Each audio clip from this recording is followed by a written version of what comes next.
Welcome to Kamilla Singh Show. We are broadcasting this show from the unceded territory of Kwantlen, Silvertooth, and Musqueam Nation. So having said that, we are doing the political panel today and talking about, we haven't done this for a while, so we are talking about what's happening in the politics today. A lot of things has happened, and so we'll be talking about that. And you guys really enjoy our political panel. And on my right is Sonia Andi. She's a social activist, a community organizer, and a therapist or a counselor. And with her is Dimple, or called Dimple Sarai, and she is also run in this election. And she is also a registered nurse, political organizer. She has started One Voice Canada, and she has done a lot of volunteer work in the community. So these two, both the faces, you might have seen them in the community and had them in the community. So we're going to be talking to both of them to see and talk about what has happened in politics, what is going to happen, because there is a leadership coming up with NDP too. So welcome to both of you. Thank you, Kamilla. Okay, so let's start. We should start with the local politics. I don't know who's going to make it or who's going to be in and who's not by the time the show will air. But what do you think? What brought up anything that we have noticed or we have talked about that during this municipal election? First of all, not very many people vote. That is the biggest problem. Absolutely. Only 32% of people in Surrey, they said they voted last year in the municipal election. Vancouver is a little bit higher, 37%. And everybody is predicting this election is going to be a game changer. In Surrey, everybody keeping an eye for Surrey and in Vancouver.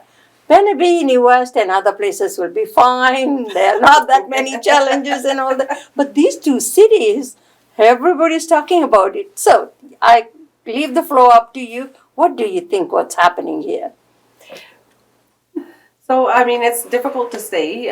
We'll find out, obviously, on the 16th. The results obviously come out on the 15th. So, with different candidates running, my suggestion is always go to the City of Surrey website and check out the candidate list, because you need to know the bios, you need to do research on candidates to know what their qualifications are to run. So my biggest thing is in politics, you can be anybody, 18 plus citizen, living here for 6 months or more, and then you can run as a politician. But what backgrounds do you have? What sort of work have you already done to accommodate and build merit upon? Because, running a city, running a country is never easy, obviously. And so you need to have good decision-making skills, leadership skills, experience under your belt to know, is this the best, in the best interest of my country or my city? And I think these things are very important. Many candidates do put their name forward, which is really, we should appreciate them. And it's hard work, but at the end of the day, what I think bottom line is when it comes to voters, because on the political field, there's never no criteria or qualification required. On the voter side, definitely, we should be accountable for who we're voting for. And Sonia, I think you have run one time on the NDP banner in Surrey. And so what did you learn from that? What was your experience like when you ran? Do we have all day for me to talk about it or more? So a few things. I would say I totally agree with everything that Deepinder has said. It's so important to see what the candidate stands for, to see their track record as well. And it is absolutely a huge privilege for us to be going out and voting. We take it for granted, but if you look around the world, there's so many countries that are not able to vote, and so it's the same regime that's just there. Sometimes it's a dictatorship. So I think it's up to us as individuals, as citizens, to make sure that democracy is upheld. And sometimes we may not agree with the decision, or we may not like the decision because our candidate didn't win, but that's okay. That's what democracy is. There are so many things. Like, one thing I have to say is, unfortunately, what's happened in politics is it's all about money. It's a money game. Yeah. So if you have money, you can buy votes. Right. Well, you can go far. You Yeah. know, you can, because when we look at, and I ran twice, and a lot of it was about fundraising. Yes. And my voter base is working class people. Yeah. So for me, it felt even just terrible asking people for money, especially during the pandemic. Like, people are struggling, people don't have jobs. Mm-hmm. So it felt wrong for me to even ask for money. And we don't have any big funders that would make the donations. So that, unfortunately, and I've seen and heard of so many candidates who decided not to run because they just didn't have the money and the backing to run in the elections. So that's a big part of it. And then it's also about, when I look at, big money in the back, behind people, then it's really about who's controlling the candidates. Because if you're taking those huge donations, I'd rather take like $25 donations or, $50 donations than somebody giving me, $1,200 or $1,600, whatever the maximum is, or then saying, well, yeah, we'll fund your campaign. But then I'm going to be beholden to them because they've made me get to where I am. So I think that's a big part of it. Being a woman, that's always a challenge as well, because there's so many places where you can't go because people don't seem to see you as credible. Like, I'll give you one example. Last time when I ran federally, so I but this time I had a male volunteer with me. So I go knock on the door, introduce myself, I'm Sonia Andhi, I'm running in the election, I'm the candidate, and okay. And then this person is asking the male volunteer, so what are your policies? What are you going to be standing for? Like, why are you not asking me that? But those are the kinds of things, like, those are just some of those unconscious biases. But sometimes it's also about just getting into, these big gatherings, especially in our culture, in the Punjabi culture, South Asian, there's lots of gatherings. And a lot of them are male dominated, So for you to go in as a woman, it just gets really hard and awkward. So as I said, I could go on and on, okay. but those are some of the challenges. Mm-hmm. Right. And you ran, and you must have the same kind of challenges. And talking about the big gatherings and all that, like Darpan event or award night or whatever, there's about $100 a plate or $100 to get in. And if you are a candidate, they say, well, get a table. That is about $1,200, $1,400. Where are you going to come up with that kind of money just to go and sit there, because they're not going to give you a mic, just to sit and observe and say hi and be your nicest and just say, hi, I'm running, right? Just to introduce yourself. And these are big churches that have a lot of money in the community. But I do not see that anybody, so far, I haven't seen anybody, they come out who has money that they say, this is a female candidate because the work that you have done, I'll support you. Nobody does that. They do that to the men, but they don't do it for the women. Yeah, I think it's unfortunate. We do have our struggles that way as females. The one good thing I've noticed this election comparatively to previous elections is, you may get that support, but like you said, it's not happening in the forefront. And people coming up to you in the behind the scenes and saying, I will support you. It's nice to see that. However, like you said, we need to be comfortable enough to actually put it out there that we are supporting this candidate, and these are the reasons why. So I think even when Sonia ran, I was helping on her campaign. Same things were happening. People from the back end stating, we're supporting. But why can't somebody come out front and just say, we are supporting these people? And here's the reason why. They deserve it. They've got the merit for it. This is the work that they've done. So I think that's where our community lacks a bit. They do need to be a little bit more straightforward. And if, you either don't say anything, or if you are supporting, then support full on. I think there's a lot of mishmash that happens in our community that way. It could be possibly just because they're always worried, will this candidate get elected in? And if they do, then we're on their good side. If they don't, then, well, the community doesn't know we were supporting them. I think that's what tends to happen. I think also where people don't want to hurt anyone's feelings, so they'll say that to everyone. Yes, Hanji, we'll vote for you, and they'll say to everyone who comes to their door. But when you're making those calls to see, well, who's our support, it gets so skewed because they're saying yes to everyone. Yeah. You know what we will do?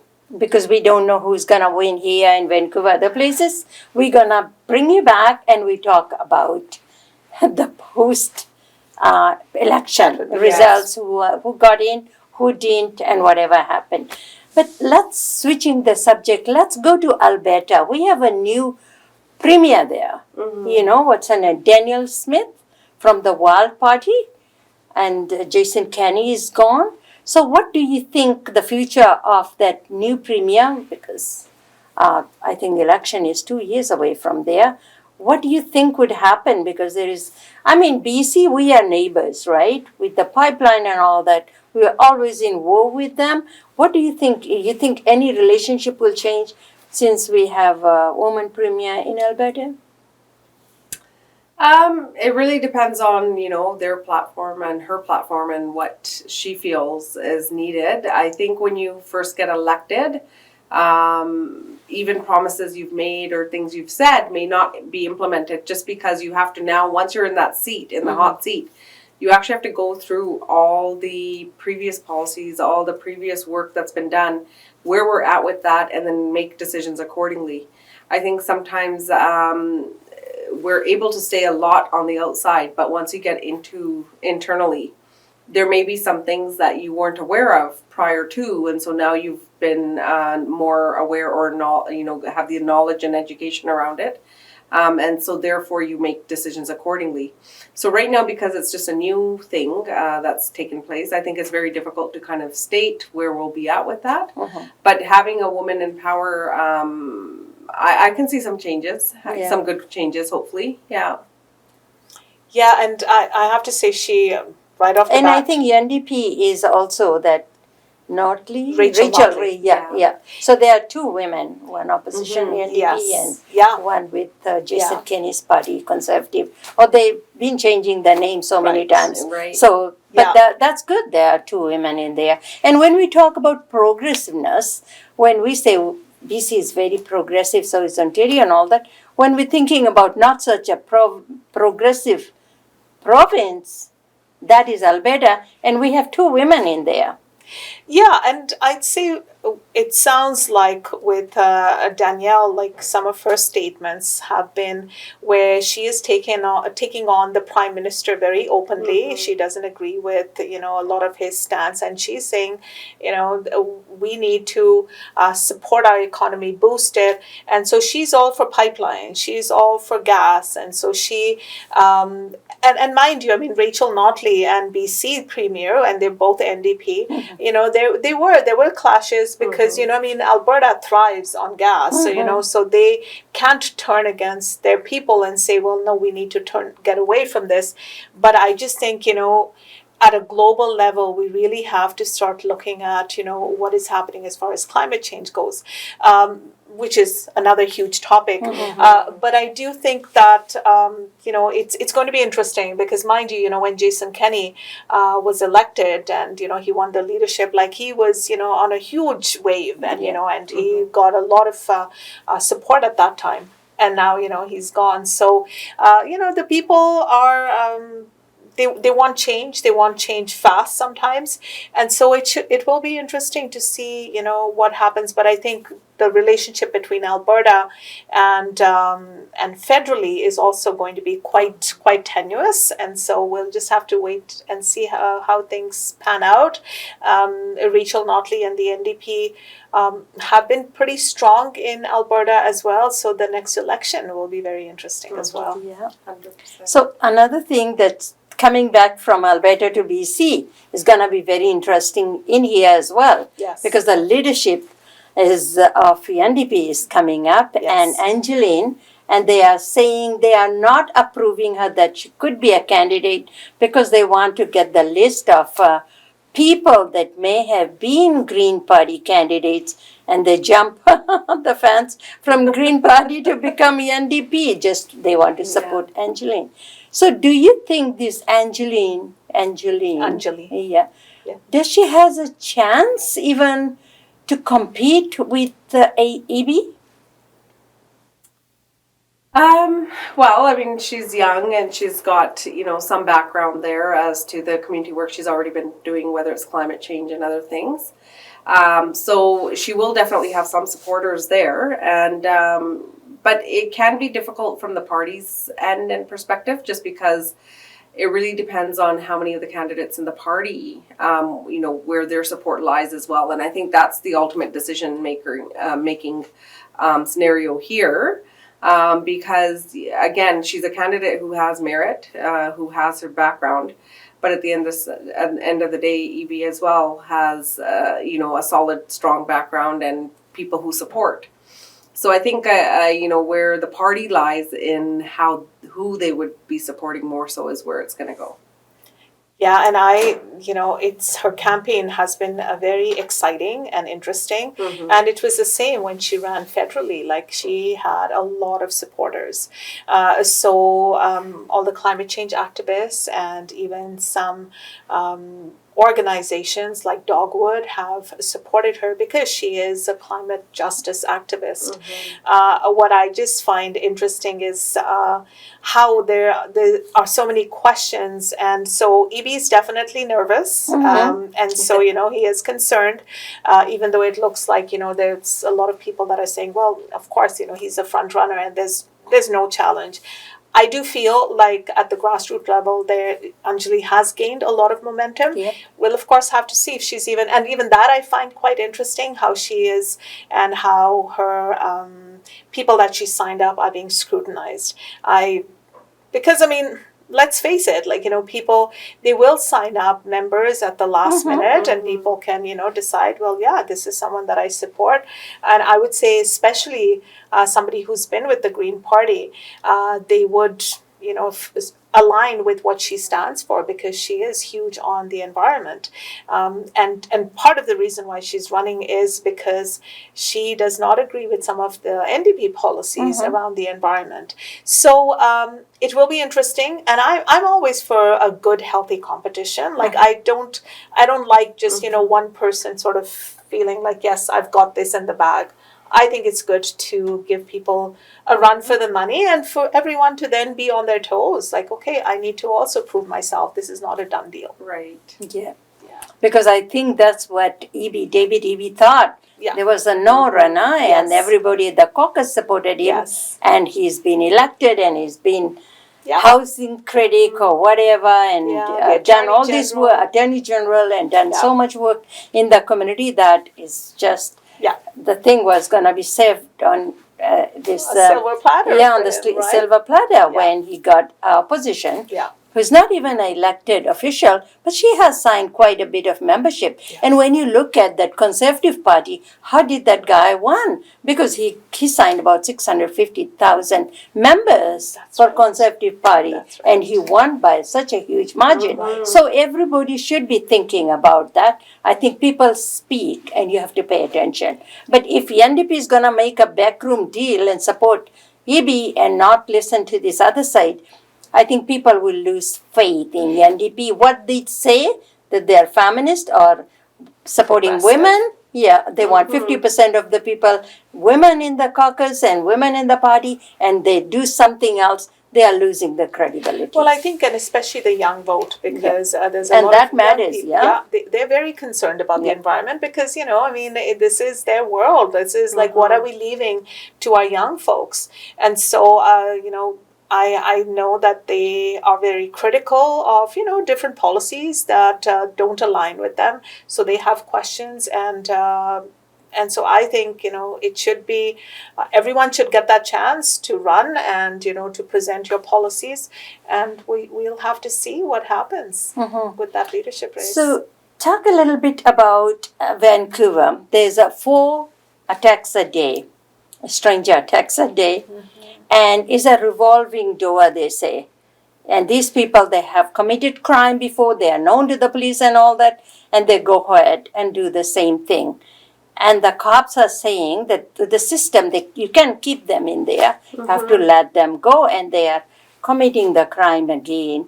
So I hear this debate, and we have a new MLA from Surrey South, Eleanor Stalker, and she, I don't know, she just got into the... But she's standing up and talking about it because she was the RCMP officer, and she knows what happens in the criminal justice system. And they are blaming the government not being strong enough to be able to talk to the criminal justice system to hold these people until and before releasing them back in the community. That's a big topic happening right now. The crime in Vancouver. Yeah, and there's so many nuances to that, Kamilla, because it's also about poverty, it's also about addictions, it's also about mental health. So it's not just that, these are hardcore criminals who are going out there. A lot of times they're petty crimes. And so it's about survival. So I think there's, would harsh punishment make this stop? I mean, we've seen around the world that not necessarily, people, crimes are still being committed. So I feel like unless we address some of the core issues, especially around mental health, especially around addictions, and housing too. And housing, absolutely. And they're right where, it's not about the police, it's the justice system, it's the legal system. So, if they can arrest people, but then it's not up to them, it's the court that's going to decide if they will stay in custody or not. And so they are released, and then again, those same crimes are committed, and a lot of times they're being committed when, they're not even, they may be in a state of their addiction that they will go and commit that petty crime. So I think it's, there's so many layers to that, we really have to look at, the bottom of it. And address each of those issues, and that's been an ongoing challenge for many, many years. Yeah, and I feel the same exactly what Sonia's saying when it comes to crime and, prevention and having those complex layers. It's a matter of getting and collaborating with others and getting the ideas that we need as a community to come forward and, implement those. And I think sometimes, as we spoke about Eleanor Sturko being a part of the RCMP, again, the experience she has from that is going to help community, others who have been part of police forces when it comes to crime and what, what works, what doesn't work, and even on the law, legal side, when we look at lawyers getting their input or others that are part of that system, of the criminal justice system, and knowing, what it is we see. Obviously, our policies are lacking. It's across the board that Canada is known now at this point that we're very lenient when it comes to criminals, when it comes to the criminal justice system, when it comes to not holding back on keeping people longer in the cells and things like that. So whether those policies are changed and how they're changed is really something that we have to talk about across the board. I think it needs to be talked about at the federal level and then the provincial levels, because we're seeing this across Canada. We've had shootings and crimes happening in different areas in different provinces, and so it's not just a matter of BC alone. It's a matter of Canada at a whole level. The last question, I'm looking at the clock too, about the immigration minister announcing from 20-hour week for the international students that they can work more hours, I think 40 hours, and that's a great news. But and then the international students, 20 hours wasn't enough for them to be able to pay the high cost of renting, food, gas, and everything else. They should be entitled. But do you think if they are going to be working 40 hours a week, would that lack in their studies, what they are studying for? Is it going to be too much pressure being put on that? That if once you are making the money and you have to pay the bills for food and all that, definitely will take that. That becomes a survival. But what will happen to their studies? Any thoughts on that? And you are an advocate for that, and we are happy that they got extended hours. Yes. And it can, again, it'll definitely help on their mental health side. Yes, the financial burden that they've had. Now they can feel free to work, hours that they are able to pick up and help accommodate their finances. The only issue is, like you said, along with studying, we don't want them to not be fully focused on their studies because that's what they are here for. But I think for the most part, students are going to be okay that way. Just because currently when they're working their 20 hours, they're still studying, right?